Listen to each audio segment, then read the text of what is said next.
Bienvenidos al seminario realizado por 4Doctors. Mi nombre es Mari Carmen Muñoz Egea. Soy doctora en microbiología por la Universidad Complutense de Madrid y especialista en microbiología clínica. También imparto formación a personal sanitario y soy colaboradora docente de alumnos de medicina de la Universidad Autónoma de Madrid. Hoy hablaremos acerca del coronavirus, que como sabéis es una emergencia sanitaria, y nos centraremos especialmente en todo lo que el personal sanitario debe saber. En pantalla se os habilitará en la parte izquierda un chat y también podréis ir haciendo preguntas, de las cuales seleccionaremos aquellas que se repitan y os haremos llegar las respuestas en estas semanas. También tenéis la opción de descargaros la presentación en PDF. Con todo ello, comenzamos. He estructurado la presentación en estos ítems. Empezaremos hablando de la parte más técnica, sobre la familia de los coronavirus, en concreto de este nuevo patógeno. También hablaremos sobre cómo se transmite, qué síntomas produce, cómo se expande, qué letalidad tiene, la importancia de los test diagnósticos, que el riesgo cero no existe, qué medidas se han implementado para limitar la transmisión de este virus, y hablaremos en concreto de los casos de Italia y de España. Os daré recomendaciones para personal sanitario y recomendaciones generales para la población, y también he incluido una diapositiva con las conclusiones más relevantes de esta presentación. Como es un tema muy extenso y se está actualizando continuamente, os he puesto un apartado de bibliografía junto con material complementario para que tengáis la opción de actualizaros en este tema. Y posteriormente iré respondiendo a algunas de las preguntas más frecuentes.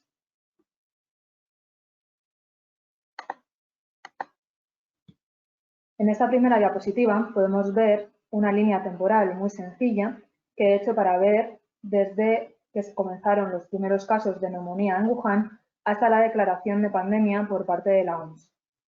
El paciente cero, como así reporta la OMS, fue diagnosticado el 17 de noviembre de 2019, el cual era un paciente varón de 55 años que presentó neumonía por un microorganismo hasta entonces desconocido.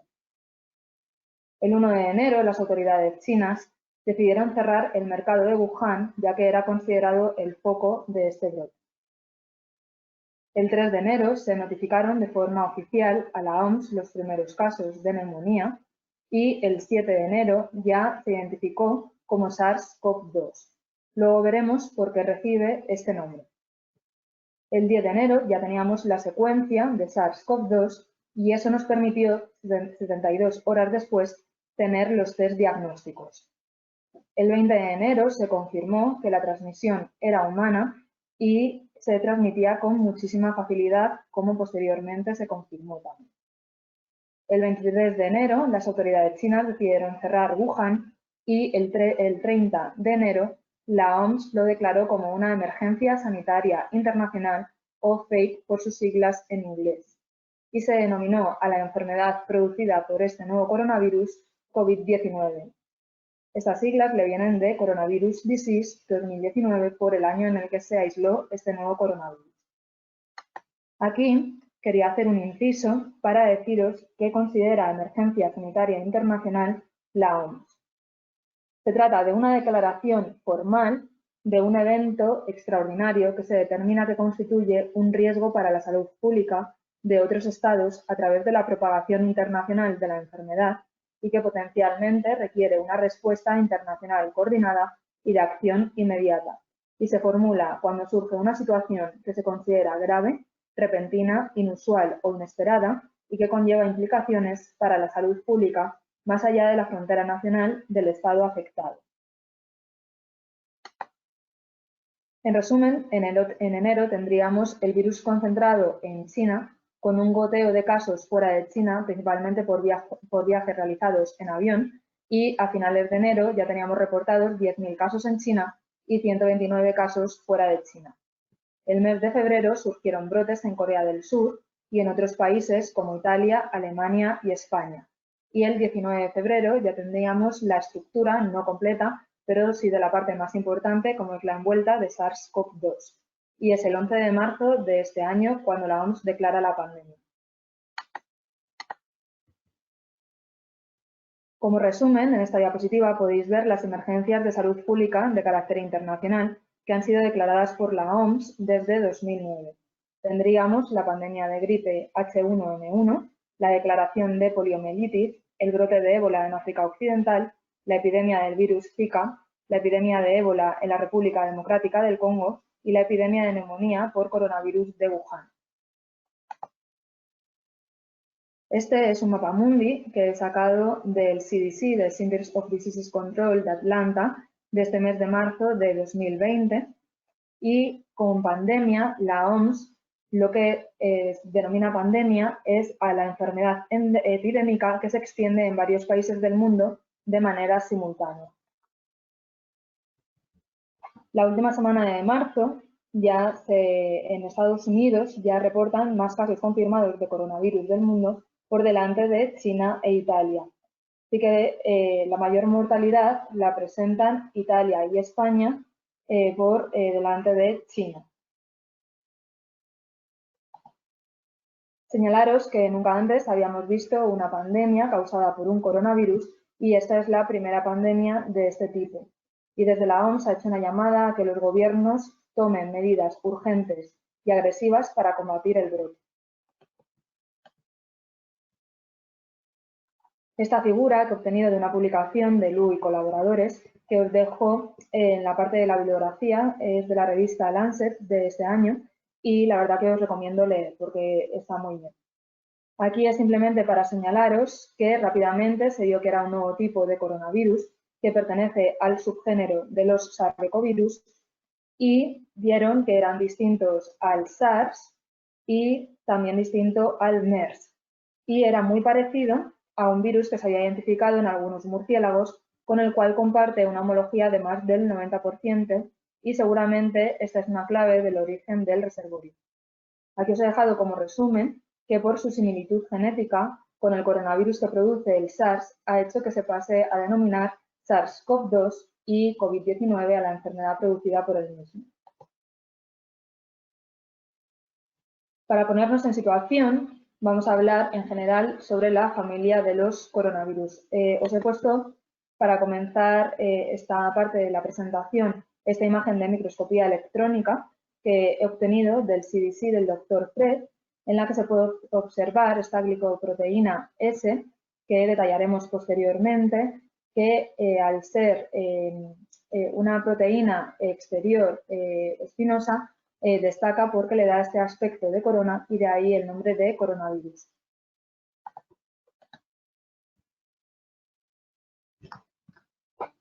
Los ortocoronavirus es una de las dos subfamilias de la familia de los coronavirus que se divide en los géneros alfa, beta, gamma y delta.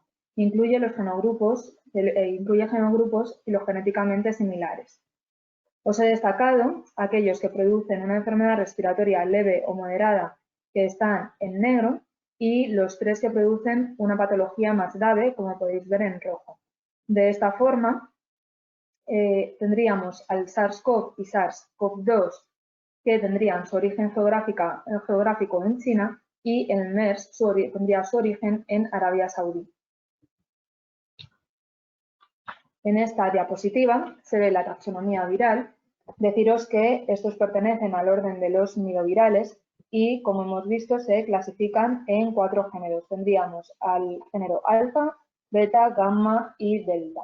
Hasta la fecha se han registrado 39 especies de coronavirus y existen diferentes especies de coronavirus que circulan entre animales, pero que aún no han dado el salto a humanos.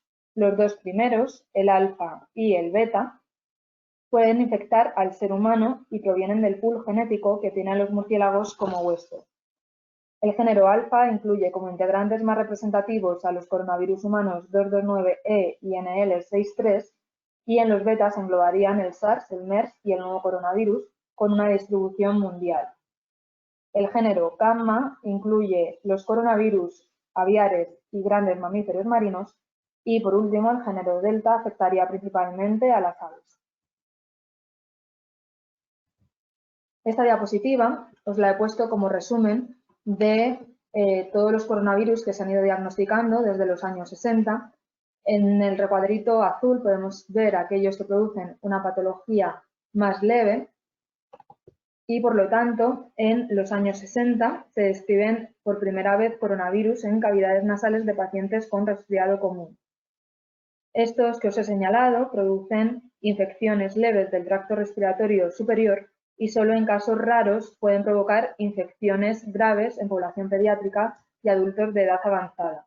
Son endémicos a nivel global y los incluimos en los paneles respiratorios habituales de microbiología. Os he querido señalar en rojo aquellos que producen una patología más severa. Tendríamos el SARS, que produce el síndrome respiratorio agudo y severo, y el MERS, que produce el síndrome respiratorio de Oriente Medio. Así, el SARS fue identificado por primera vez a finales de 2002 en Cantón, China, y provocó un brote en el que más de 8.000 personas se infectaron, y entre el 20 y 30% de pacientes requirieron ventilación mecánica.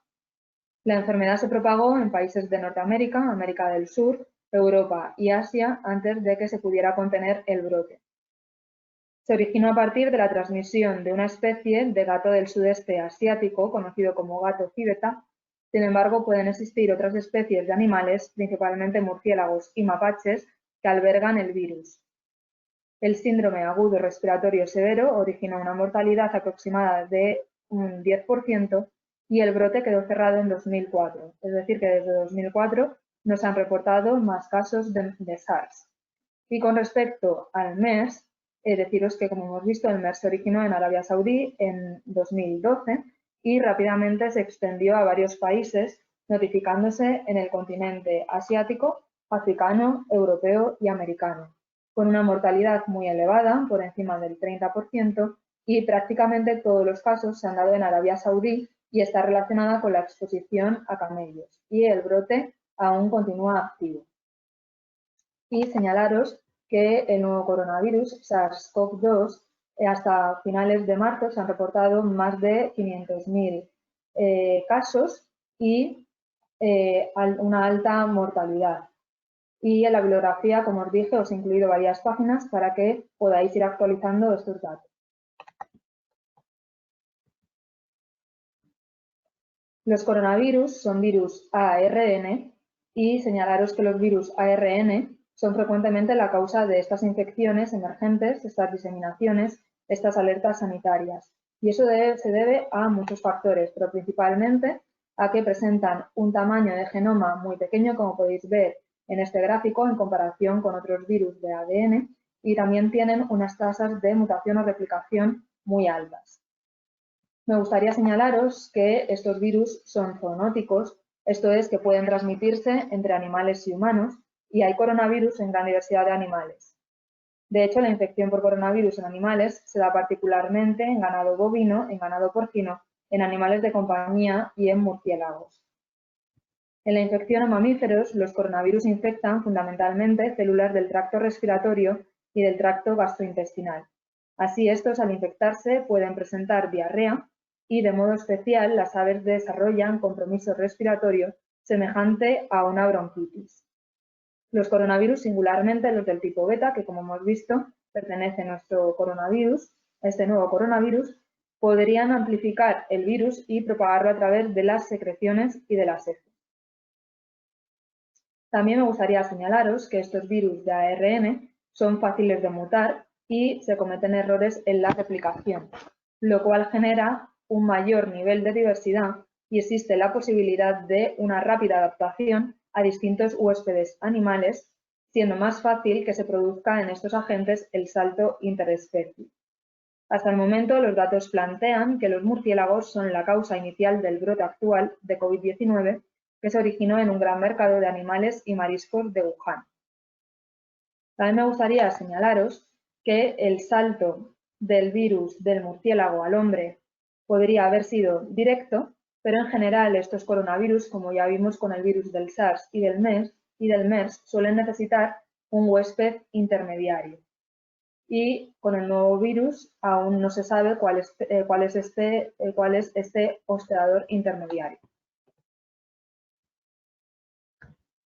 Los coronavirus en sentido amplio son un grupo de virus ARN de cadena simple con envoltura. En esta figura los situaríamos en esta parte y me gustaría señalaros que es un virus grande y pesado, de unos 200 nanómetros, que tiene una capacidad de mutación regulada y tiene el genoma de mayor tamaño entre los virus ARN conocidos. Al tener una serie de proteínas con azúcar, esto lo hace muy pesado. Y estas características también le hacen permanecer fuera un tiempo, que esto veremos que va a ser importante a la hora de la transmisión.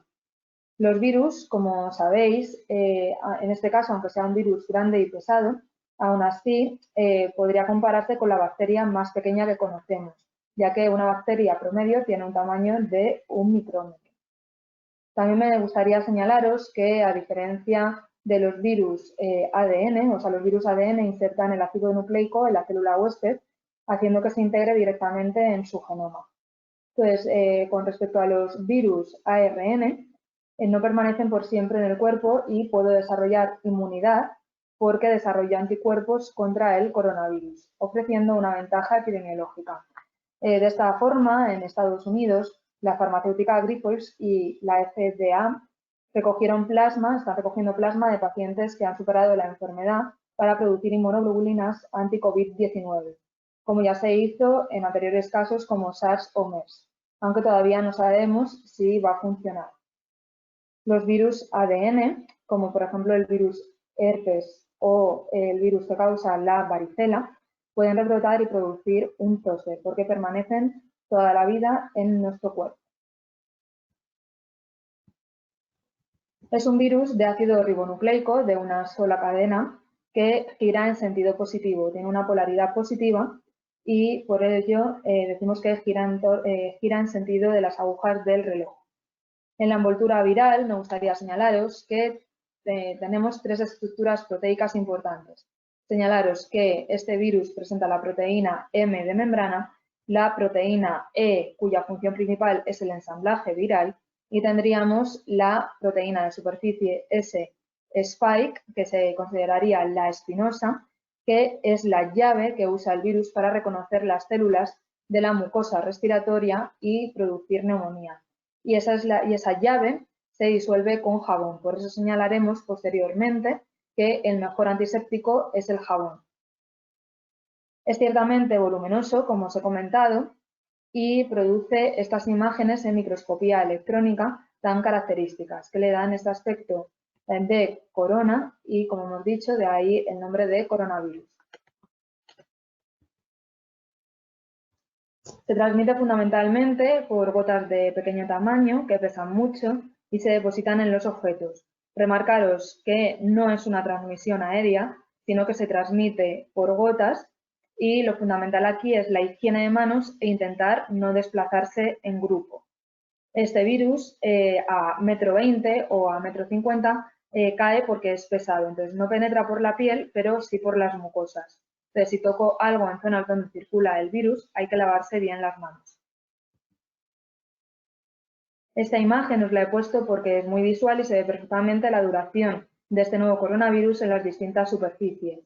De tal forma podría llegar a durar hasta horas en aluminio y guantes quirúrgicos y días en superficies de madera, de cristal, de papel o de plástico. En esta diapositiva me gustaría señalaros que evidencias recientes sugieren que, a diferencia del virus SARS, que se transmitía solo cuando las personas presentan síntomas, este nuevo coronavirus se puede transmitir en un periodo presintomático. En la gráfica, este periodo presintomático se estaría localizado aquí.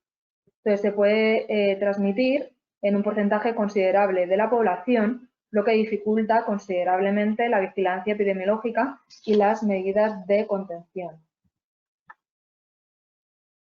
Desde la OMS también nos señalaron que tras la curación de los pacientes también puede haber contagios. De ahí que se recomiende que el aislamiento debe continuar al menos 2 semanas después de dejar de tener síntomas. Si levantásemos el aislamiento antes de tiempo, de forma prematura, podría haber una recaída en el número de infectados. En esta diapositiva os señalo aquellos síntomas de COVID-19 y los más frecuentes os los he señalado en negrita. Tendríamos disnea como uno de los principales síntomas, también fiebre y tos seca y persistente. No obstante, también se reportan casos en los que aparecen mialgias o sintomatología gastrointestinal como diarrea y náuseas, y algunos expertos, como el doctor Hendrik Strick, un virólogo de la Universidad de Bonn, también ha reportado casos en los que ha habido pérdida de olfato y de gusto. Debemos tener en cuenta que la sintomatología leve aparece en la mayoría de las ocasiones, aproximadamente en un 81%, pero también hay casos graves y casos muy graves en hasta un 5% de la población. Nosotros hemos visto que una linfopenia severa, el dímero D y productos nitrogenados elevados son marcadores relacionados con la mortalidad. Y no hay que olvidar que puede haber coinfecciones con bacterias, por ejemplo, una neumonía que se agrava por una infección por neumococo e incluso por hongos. Os he querido poner estas imágenes que también tendréis recogidas en la bibliografía, y en ella se puede ver esta neumonía tan espectacular, y es porque este tipo de coronavirus tiene predilección por los neumocitos tipo 2 y células epiteliales bronquiales ciliadas. Entonces, en los casos más severos, la infección puede causar una bronquitis o neumonía, pueden aparecer infiltrados pulmonares bilaterales en la radiografía torácica, y en casos más graves, un síndrome respiratorio agudo severo, fallo, insuficiencia renal e incluso la muerte.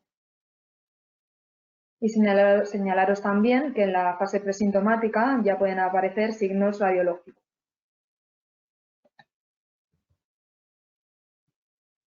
El potencial de una epidemia se mide por su número reproductivo. El número reproductivo es esta R que aparece en pantalla, que para un coronavirus está alrededor de 2,3, según los estudios. Esto significa que cada enfermo contagiaría a 2 o 3 personas, que es más que la gripe en invierno, cuyo número reproductivo ronda el 1,3 o 1,5. De ahí que este virus se considere que es muy contagioso. Una R por encima de 1 implica que el virus crecerá de forma exponencial en sus primeras etapas, salvo que se tomen medidas. De esta forma, en este gráfico podemos ver que al principio hay un goteo de casos, pero luego pueden llegar en cascada. Según las estimaciones preliminares de la OMS, el COVID-19 tiene un tiempo entre contagios sucesivos de 5 o 6 días, mientras que para la gripe este intervalo es de unos 3 días. Y este es el tiempo que pasa entre que alguien se contagia, incuba la enfermedad y acaba infectando a otra persona sana. La enfermedad tarda más que la gripe en dar ese salto, pero al ser más contagiosa, como indica su número reproductivo, su ritmo de crecimiento acaba siendo más rápido, como se puede observar en este gráfico. Esta diapositiva os la he puesto simplemente para deciros que la expansión del virus se mide principalmente por estos dos fenómenos: por el aumento real de infectados en cada país y por la capacidad que tienen de detección las autoridades sanitarias. De hecho, nosotros en España, en enero-febrero, había casos de neumonía de origen desconocido que hasta que no nos informaron desde la OMS que apareció este nuevo coronavirus, hasta entonces había casos de neumonía que no habíamos logrado identificar. Entonces, esta imagen os la pongo para que veáis los casos registrados en países con más infecciones y a escala logarítmica, para que podáis apreciar mejor las fases iniciales de este brote.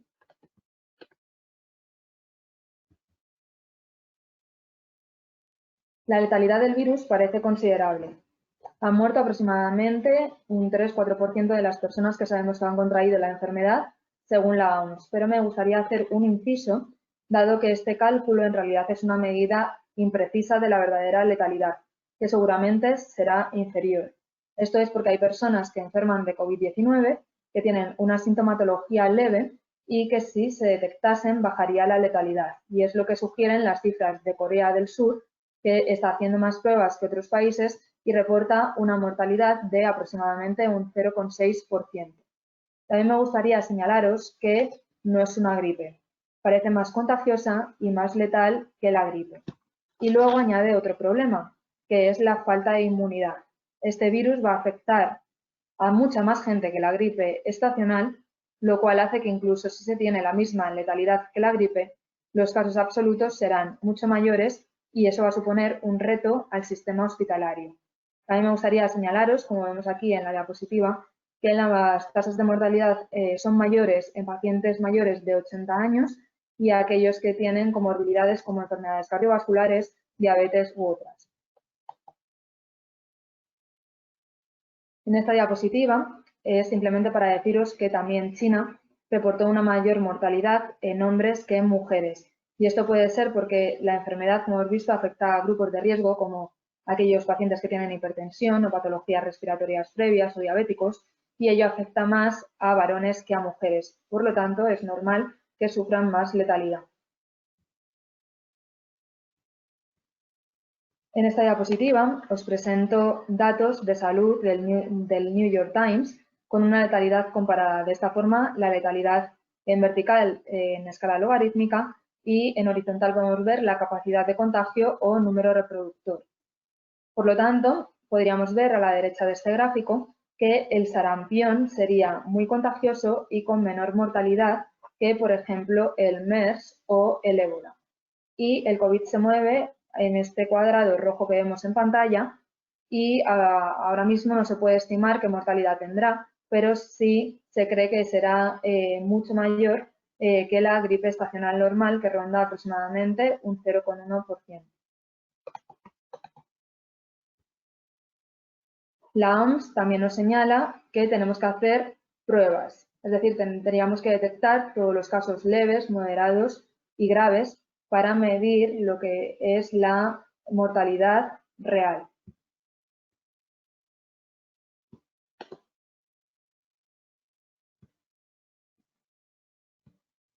Para juzgar los datos de casos confirmados, también es importante saber qué esfuerzo está haciendo cada país por detectar todas las infecciones. Sabemos que no se están haciendo todos los test que se deberían. Por ejemplo, en el gráfico se ve que España ahora mismo, pues tenemos una transmisión comunitaria y es muy difícil diagnosticar a toda la población, sobre todo con sintomatología leve, por lo que tenemos más casos de los que están registrados oficialmente. Se están dando prioridad a los pacientes que llegan con síntomas más graves que haya que ingresar en el hospital. Lo que se está haciendo es establecer un diagnóstico clínico, es decir, que si un paciente viene con sintomatología leve compatible con coronavirus, se le diagnostica de coronavirus sin hacer la prueba diagnóstica. Entonces, si tuviéramos la ventaja de hacer el test a todo el mundo, como en Corea, y es lo que recomienda la OMS, tendría sentido haberlo hecho al inicio de la epidemia, cuando no hay transmisión dentro de la comunidad. Entonces, al principio hay que hacer todos los test posibles para reducir la epidemia y poder aislar los primeros casos. Entonces, aquellos países que actualmente tengan una epidemia más controlada, es lo que se recomienda. Se recomendaría hacer los test al mayor número de casos posibles, ya que una vez que se establece la transmisión dentro de la comunidad, perdería el sentido de hacérselo a todo el mundo. En Corea del Sur se pusieron normas muy estrictas y se realizaron pruebas diagnósticas masivas en zonas críticas. Por ello, como comentamos, la mortalidad ronda aproximadamente el 0,6% con los datos aportados por Corea del Sur. Entonces, deberíamos de hacer en general una detección temprana, sobre todo en aquellos países que aún estén a tiempo, para reducir esos casos y seguir las medidas y experiencias de Oriente, de China, de Corea del Sur, de Japón y de Singapur. Y esto también va a ser muy importante para no saturar, como veremos, el sistema sanitario y que haya materiales de protección, de equipos de protección individual para los sanitarios y equipos de ventilación mecánica invasiva para los pacientes ingresados. En esta diapositiva se recogen aquellas muestras que se recomiendan para el diagnóstico en el laboratorio. Tendríamos muestras de tracto respiratorio superior, como es el exudado nasofaringeo, y muestras del tracto respiratorio inferior que se consideran de una mejor calidad, como son el lavado broncoalveolar y el aspirado bronquial. Es muy importante que sepáis que puede haber falsos negativos en las pruebas, bien porque la muestra se obtiene antes de tiempo o la muestra no se ha recogido lo bien que se debería. También señalaros que al haber estos falsos negativos habría que repetir la prueba diagnóstica a las 48 horas, 72 horas posteriores si tengo una alta sospecha de que el paciente esté infectado por COVID-19. También nos recomiendan desde la OMS que para dar de alta a un paciente se recomiendan 2 pruebas de PCR negativas en días consecutivos.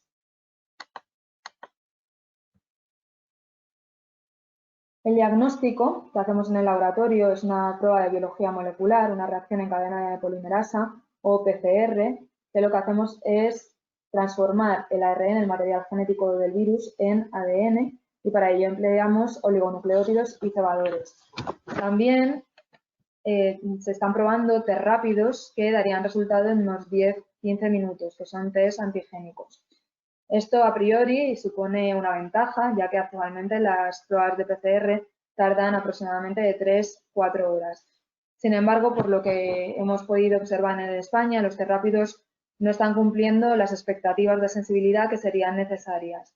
La sensibilidad estaría en torno a un 30%, pero necesitamos que esta sensibilidad sea mayor a un 80%, porque si no tendríamos también falsos negativos. Entonces, los expertos nos piden seguir realizando la PCR, que aunque sean más lentas, son más seguras.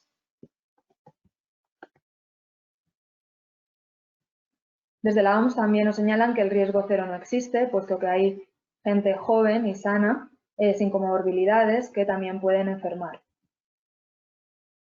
De esta forma, el virus no afectaría solo a personas mayores o con patologías previas, sino también a gente joven y también a niños. De hecho, en China, investigadores realizaron pruebas en más de 2.000 casos de menores de 18 años y aunque la mitad presentó sintomatología leve, no hay que olvidar que más de un tercio sufrió una enfermedad moderada y casi un 6% desarrolló una enfermedad muy grave. Un virus tiene un potencial contagioso que depende de su naturaleza y del hospedador. La epidemia es al mismo tiempo un fenómeno social y su éxito depende de cómo nos comportemos las personas. Por ello, existen cuarentenas, cierres de colegio, teletrabajos, lo que son todas estas medidas son medidas de distanciamiento social que lo que reducen son los contactos entre personas y se limita la transmisión del virus, es decir, reducen su número reproductivo. Lo que estamos intentando hacer en España e Italia es reducir el número reproductivo, que este número reproductivo disminuya de 1 para de esta forma acabar por extinguir la epidemia o al menos por un tiempo y reducir las oportunidades de transmisión. Dado que esto se puede conseguir mediante una vacuna que por el momento no tenemos, con inmunidad, que suele exigir que pasemos la enfermedad, pero lo que intentamos conseguir es que se disminuyan los contactos entre personas enfermas y susceptibles. Entonces, el plan es no reducir necesariamente el total de infectados, sino como vemos en el gráfico de la derecha, es distribuirlos en el tiempo. Cuanto mayor sea la reducción en transmisiones, más larga y aplanada será la curva. Lo que vemos en puntos suspensivos es el límite a partir del cual el sistema sanitario se satura. Se satura el número de hospitales, se satura el número de camas, de médicos, de auxiliares, de salas de UCI, etc. Entonces, lo grave hoy día, que incluso en algunos hospitales ya se empieza a ver, es el colapso sanitario, llegando al punto incluso de decidir tratar o no tratar, a elegir entre casos que son más graves, a seleccionar aquellos pacientes que son candidatos a ingreso en UCI y para ello, bueno, pues se tiene en cuenta la edad, la esperanza de vida, criterios de situación clínica o gravedad, pronósticos como morbilidad, mortalidad, etc. En esta diapositiva os pongo aquellas recomendaciones para la prevención de infección por coronavirus, por este nuevo coronavirus en los profesionales sanitarios que compartió el Gobierno de España, el Ministerio de Sanidad. Entonces, es muy importante, como veis, las medidas de higiene de manos con agua y jabón, la mascarilla quirúrgica, sobre todo en pacientes con clínica respiratoria. También, bueno, como luego veremos, aquellos sanitarios, también hay algunos sanitarios que deberían de llevar mascarilla quirúrgica o mascarillas especiales, como detallaremos, y equipos de protección individual. Deberían de abstenerse a acudir al centro de trabajo aquellos sanitarios con fiebre o clínica respiratoria aguda, al igual que restringir la visita de los familiares. En nuestro caso, al principio restringíamos las visitas a una persona por paciente y actualmente en los casos más estables, lo que se intentan es hacer videollamadas con los familiares para evitar que los familiares vengan al hospital y haya un riesgo de contagio. Y como sabéis, desde hace semanas pues, se han cancelado los eventos como congresos, jornadas, etc.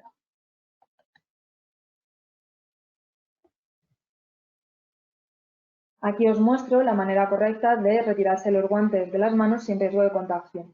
Los guantes, como sabéis, crean una barrera entre los microbios y las manos y es muy importante que se utilicen guantes desechables cuando tratemos a alguien que se ha contagiado con COVID-19, sobre todo al entrar en contacto con su ropa o fluidos corporales. Lo más importante es que las personas no se toquen la cara, ya que es la forma principal en la que se propaga el virus. Cuando nos quitemos los guantes, debemos asegurarnos de que la parte externa de ellos no toque las manos desnudas. Y debemos usar siempre guantes nuevos para cada paciente y lavarnos las manos entre cada paciente para evitar transmitir microbios. Aquí os pongo las distintas mascarillas que utilizamos en el hospital. Tendríamos las mascarillas quirúrgicas que se utilizan para pacientes diagnosticados de COVID-19 y casos en investigación y para aquel personal que les acompaña hasta zonas de aislamiento. Luego tendríamos las mascarillas FFP2 y FFP3 que nos recomienda la Organización Mundial de la Salud para en aquellos casos donde se generen aerosoles infecciosos. Entonces, cualquier procedimiento sobre la vía aérea como una intubación traqueal o cuando obtengamos una muestra de lavado broncoalveolar o hagamos una ventilación manual, deberíamos de utilizar las mascarillas FFP3 de alta eficacia si hay disponibilidad o en su defecto las mascarillas FFP2. También es muy importante quitarse la mascarilla con la técnica correcta, desanudándola de la nuca sin tocar la parte frontal.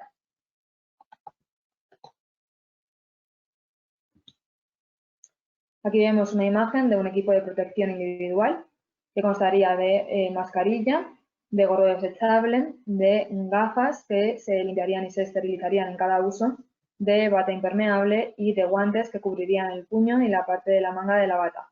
Y lo más importante es quitarse bien el equipo de protección. De esta forma, como recoge nuestro protocolo del hospital, aquí se marcaría el orden en que nos deberíamos de colocar el EPI. Antes de empezar a colocarnos el EPI deberíamos lavarnos bien las manos. También hay que retirarse los objetos personales como son las joyas, el reloj, etcétera, y mantener el pelo recogido. Se usará el pijama de trabajo y un zapato cerrado. Entonces, de esta forma nos pondríamos el gorro quirúrgico en primer lugar, la bata impermeable, la mascarilla, las gafas, los guantes sobre la bata y en esta parte vemos cómo quedaría el equipo completo. Pero no solamente es importante saber colocarse bien el EPI, sino cómo retirarse de forma adecuada el EPI ante una sospecha de enfermedad por COVID. De esta forma, aquí vemos todos los pasos que deberíamos de seguir para quitarnos de forma adecuada el EPI y básicamente es quitarse la bata enrollando hacia abajo.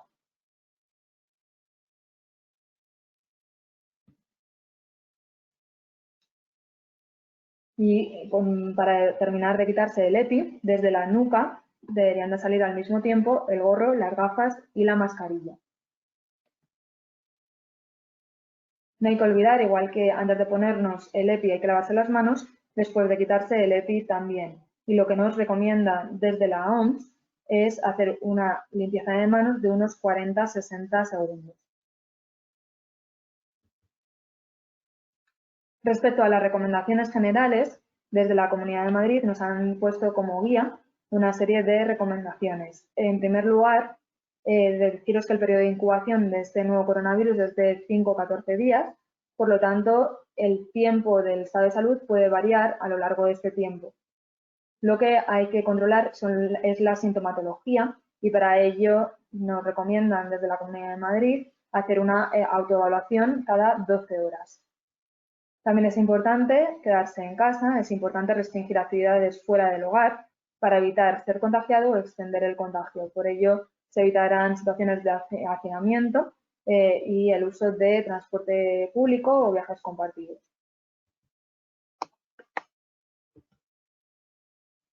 No hay que acudir al centro sanitario de entrada, por lo que hemos visto, porque se puede colapsar el sistema sanitario. Entonces, en aquellos casos donde la sintomatología es leve, ante cualquier duda, pues llamaremos telefónicamente para que nos atienda un personal sanitario y en caso necesario deberíamos de acudir, si nos lo indica el personal sanitario, a algún centro de salud o al hospital. Hay que evitar el contacto con las personas más vulnerables. Podemos ser asintomáticos, no olvidemos esto. Entonces, cuando somos asintomáticos también transmitimos la enfermedad. Y hay que tener mucho cuidado con personas mayores, con aquellas personas con enfermedades crónicas y enfermedades previas, ya que son los más vulnerables. Y no es obligatorio que use la mascarilla una persona que no tiene ningún tipo de enfermedad por coronavirus, simplemente están indicadas para aquellas personas que tienen enfermedad, están infectadas, o para el personal sanitario. Esto es porque produce básicamente un gasto innecesario y da una falsa sensación de seguridad que puede hacer que se descuiden otras medidas profilácticas esenciales como son la higiene de manos.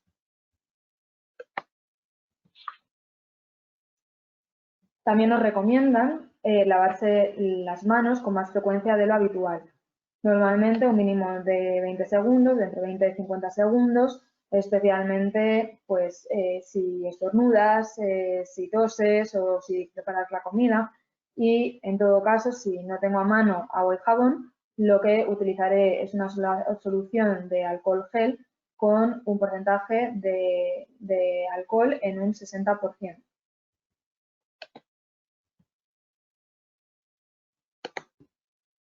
Este cuadro que veis en pantalla lo vi por las redes sociales e incide en la importancia de lavarse las manos. Entonces, con la palabra coronavirus, lo que nos están indicando en todo momento, que todo al final se resume en el lavado de manos. No olvidemos que es uno de los pasos más importantes. También hay que evitar tocarse la cara porque hemos visto que se transmite principalmente por las mucosas. Si necesitas toser o estornudar, deberíamos de tener pañuelos desechables a mano y tampoco debes de olvidar que te tienes que tapar con la parte interior del codo. Hay que evitar el contacto con otras personas, hay que mantener una distancia de seguridad de 2 metros porque, como vimos en la anterior diapositiva, las partículas llegan a alcanzar el 1,20 m, 1,50 m. De ahí que la distancia que nos recomienda la OMS sea de 2 metros.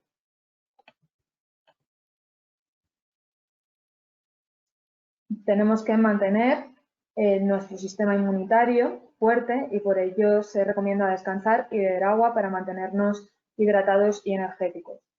También se dan recomendaciones por si tenemos algún familiar que está infectado por coronavirus. En la medida de lo posible, se recomendarían utilizar habitaciones separadas y baños distintos. Se utilizaría mascarilla cuando estemos en una misma habitación y habría que recordar ventilar aquellas habitaciones donde esté el paciente, pero evitando las corrientes de aire. Debemos limpiar, en caso de que tengamos un familiar infectado por coronavirus, de forma más frecuente. La alejía sería lo más eficaz y debemos evitar compartir cubiertos, vajillas, toallas, sábanas y lavaremos toda la ropa que ha estado en contacto con el enfermo a más de 60 grados. Por lo tanto, como conclusiones más importantes de este tema, deciros que es un virus muy contagioso, ya hemos visto que el número reproductivo es mayor que el de la gripe, tiene una letalidad considerable con un crecimiento exponencial por esa R mayor de 1. Muy importante que sepáis que se transmite no solo por gente que tenga sintomatología, sino también en un periodo presintomático, también se transmite de forma directa o indirecta y también se transmite tras la curación durante aproximadamente 2 semanas.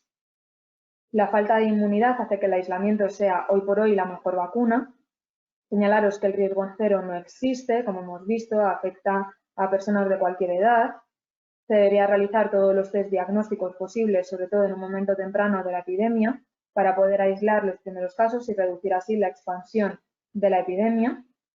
Habría que repetir los test ante pruebas negativas si alta sospecha por la posibilidad de que existan falsos negativos. El objetivo que están siguiendo países como Italia y España es aplanar la curva. Eso es para evitar que el sistema sanitario no colapse y así se tengan recursos suficientes para atender a toda la población y tener material suficiente para personal sanitario. Se están tomando también medidas de distanciamiento social para que ese número reproductivo disminuya de 1, como son las cuarentenas, el cierre de establecimientos, evitar el uso de transporte público, etc. Muy importante que los sanitarios se retiren de forma adecuada a los EPIs, por ello hemos incidido en esta presentación. Y muy importante también lavarse las manos con más frecuencia de lo habitual. Deciros que existen más de 80 revistas de sociedades científicas, organizaciones, que han compartido de forma rápida y de manera gratuita los hallazgos y datos relevantes relacionados con este brote. De esta forma, hay revistas de alto nivel de impacto como Nature o Lancet, que ahora mismo están en acceso gratuito, al menos durante la duración del brote. Entonces, todos estos artículos que os he puesto, que he utilizado en la presentación o que me han parecido interesantes, los tenéis de forma gratuita. También os he puesto fuentes oficiales para que actualicéis toda esta información o novedades. Así tendríamos el CDC de Estados Unidos, los Centros para el Control y Prevención de Enfermedades. Tendríamos el Centro Europeo para la Prevención y Control de Enfermedades, la página oficial del Ministerio de Sanidad y las páginas oficiales de la Organización Mundial de la Salud. Para una información fidedigna, completa, pormenorizada, sobre el número de diagnósticos confirmados de pacientes en estado grave y de muertes por COVID-19 en las distintas regiones geográficas, también os recomiendo consultar estas páginas oficiales. Y para ver la situación a nivel mundial, curvas epidemiológicas o cómo se están distribuyendo los casos por continente, Oceanía, Europa, Asia, África o América,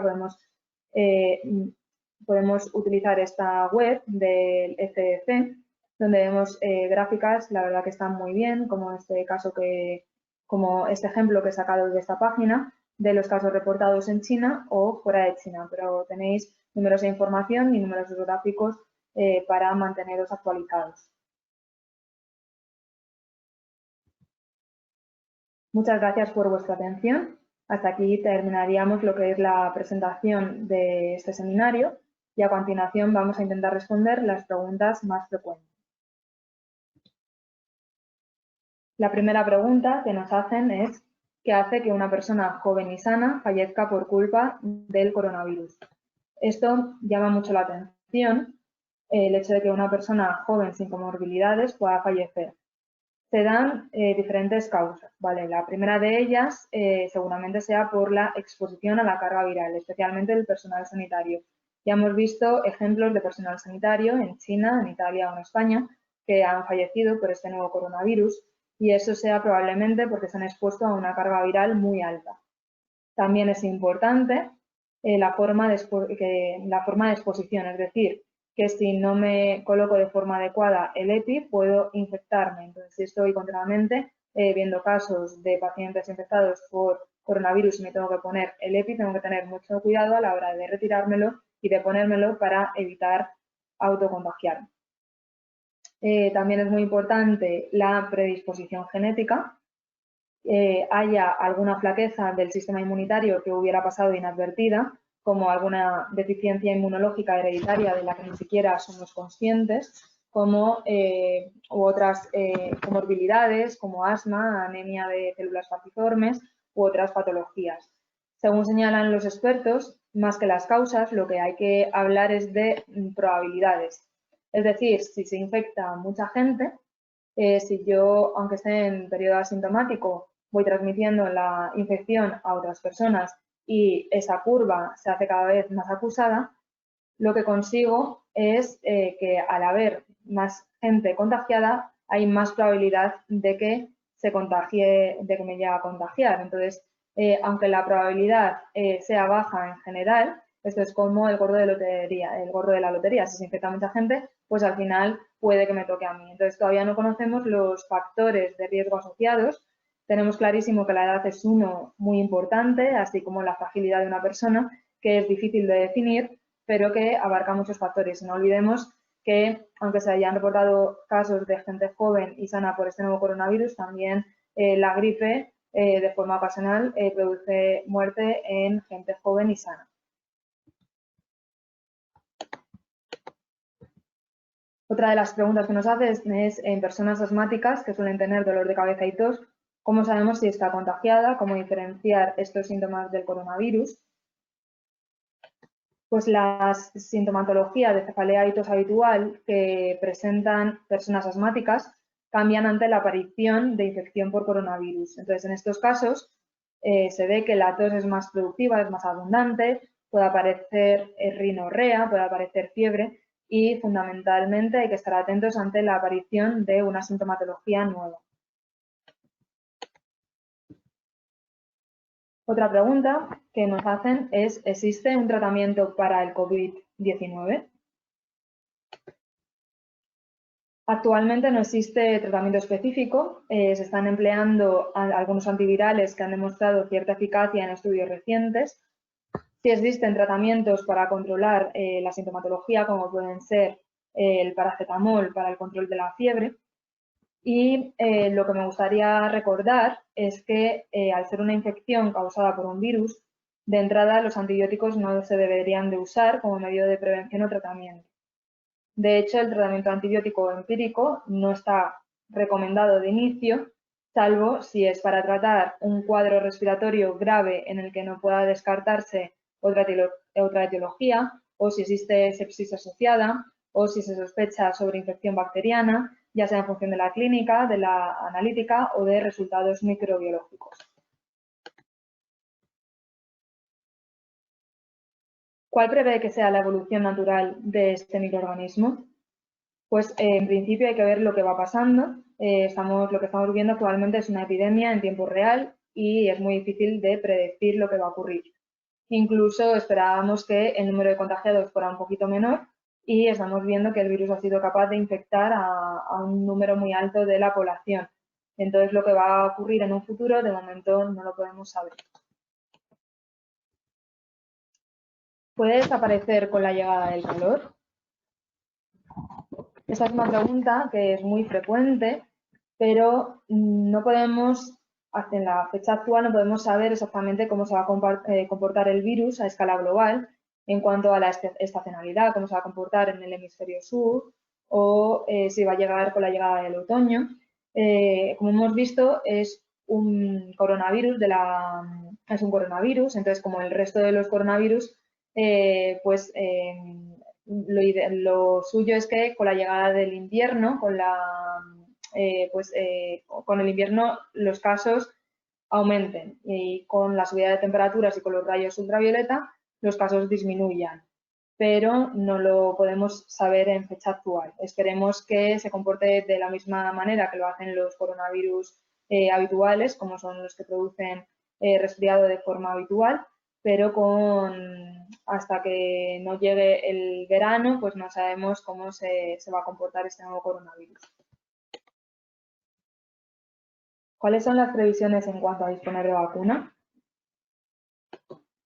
En estas últimas semanas he aprovechado para leer mucho acerca de este tema porque es un tema que me interesa bastante y por lo que he podido leer, desde la OMS nos han dicho que al menos 20 vacunas se están desarrollando actualmente. Ya sabemos que la secuencia genética de COVID-19 se supo en diciembre de 2019, como vimos en la primera diapositiva que os mostré. Entonces, una vez que se compartió la secuencia genética, tan solo 60 días después, aproximadamente en febrero de 2020, ya se pusieron en marcha el primer ensayo de desarrollo de una posible vacuna. Pues la OMS lo calificó como un logro increíble. Sin embargo, la vacuna tiene que ser segura, tiene que ser una vacuna eficaz y debería de estar accesible para la mayoría de los gobiernos y que países menos desarrollados puedan tener acceso a esta vacuna. También hay laboratorios en diversas zonas del mundo, como son Estados Unidos, China, Rusia, que a través de la OMS trabajan a contrarreloj para el desarrollo de una vacuna contra el coronavirus. China y Estados Unidos van a comenzar ensayos clínicos contra el coronavirus en breve, en estas semanas. También las autoridades chinas han recalcado que aunque este ensayo fuera exitoso, la posible vacuna no podría comercializarse hasta dentro de un mínimo de 12 meses, que aún así seguiría siendo un tiempo récord, por lo que la mejor prevención ahora mismo sería el aislamiento. ¿Por qué el aislamiento es hoy por hoy la mejor vacuna? Pues actualmente es la mejor medida de prevenir que el número de casos siga aumentando. Por un lado, tenemos una población que es más vulnerable, como hemos visto, que son aquellas personas mayores de 80 años con patologías ya desarrolladas que tenemos que protegerlos.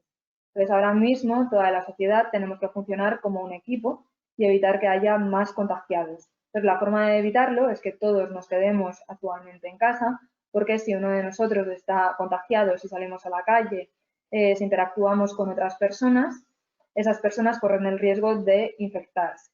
Entonces, si evitamos que las infecciones se sigan produciendo, el virus al final no va a tener un hospedador donde seguir multiplicándose y en principio desaparecería o quedaría un pequeño residuo en algunas personas, de tal forma que este crecimiento tan elevado de casos que estamos viendo se calmará y paralelamente no colapsaremos el sistema sanitario. ¿Se están usando tratamientos farmacológicos frente al coronavirus? Se están utilizando tratamientos experimentales, como por ejemplo antirretrovirales usados para el VIH o antipalúdicos o incluso combinaciones de tratamientos. Sí que al ser tratamientos experimentales, si se van actualizando a medida que se van haciendo publicaciones en las revistas, pues este tipo de tratamientos, pues al estar cada vez más informados, pues a veces que vemos que algunos son más eficaces, entonces esta información también se está continuamente actualizando. Desde la EMS, desde la Agencia Española del Medicamento, nos han dado pautas sobre el uso de antiinterleuquina 6, como el tocilizumab o el sarilumab, también de interferones beta 1b y alfa 2b, del uso del remdesivir, del uso del lopinavir, ritonavir, de la cloroquina, hidroxicloroquina o cloroquina fosfato, y también en algunos hospitales se está utilizando la ciclosporina A. Destacaros que remdesivir fue desarrollado inicialmente para tratar el ébola, pero no había sido utilizado de forma efectiva para esta enfermedad. Este fármaco es intravenoso y su uso experimental aparenta prometedor. De hecho, el remdesivir presenta mejores resultados que lopinavir ritonavir. Se cree que puede bloquear la reproducción del virus en el cuerpo y es un inhibidor de la ARN polimerasa. Actualmente, el Ministerio de Sanidad está reservando este medicamento para embarazadas y pacientes graves menores de 18 años.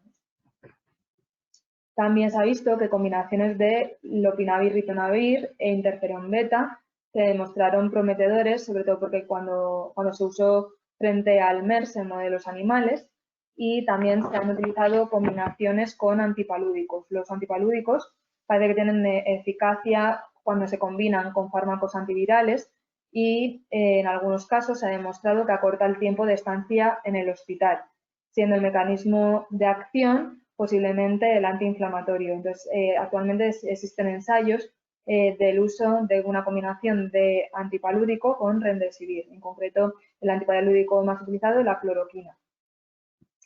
Y también me gustaría remarcaros que el stock es muy importante. Desde la agencia española nos dicen que el stock no permite garantizar unidades suficientes para todos los pacientes.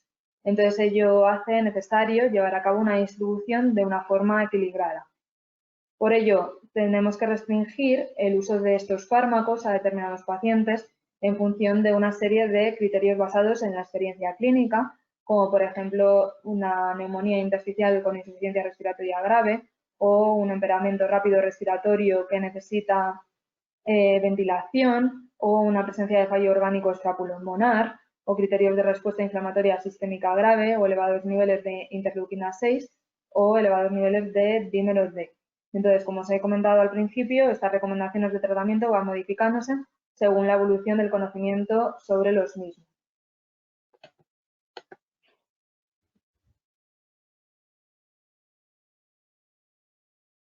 Muchas gracias por haber asistido al webinar de 4Doctors.